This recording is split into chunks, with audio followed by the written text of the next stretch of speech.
So, yun nga mga ka-chismis, sabi ko sa anak ko, akin na lang to para meron akong paglagyan ng mga sabon. Kasi gusto ko lahat naka-organize, ayoko ng kalat-kalat. So, ayan, tinignan ko yung mga ginawa niya DIY. Separate ko naman siya, ilalagay ko sa maayos na lalagyanan para kapag hinanap niya, madali kong ituro ko sa kanya kung nasaan yung mga DIY niya. Ang gaganda pala ng mga drawing ng anak ko, hindi ko alam. Pag wala siyang ginagawa, siguro yun may pinaggagawa niya. Squishy.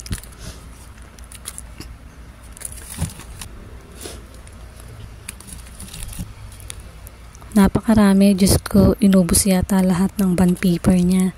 Short and long. Ang dami kong binili sa kanya. Yan pala yung mga pinaggagawa niya. Kaya pala sabi niya sa akin, Mami, bili mo ako na maraming bulak. Para makagawa daw siya na ewan ko. So, yan pala ang ginagawa niya. Squishy.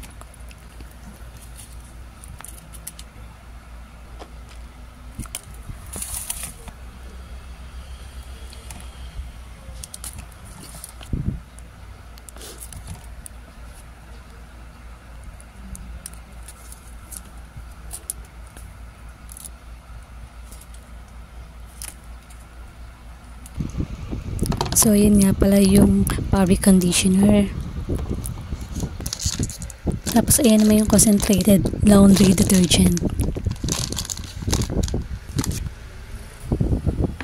O, diba? Ang ganda. Nasa maayos na lalagyanan, hindi kalat-kalat na nasa isang plastic lang. At dito ko naman ilalagay yung mga DIY niya.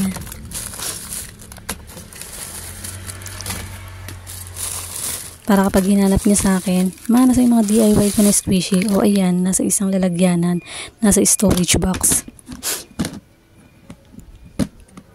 Hanggang dito na lang mga ka-chismis.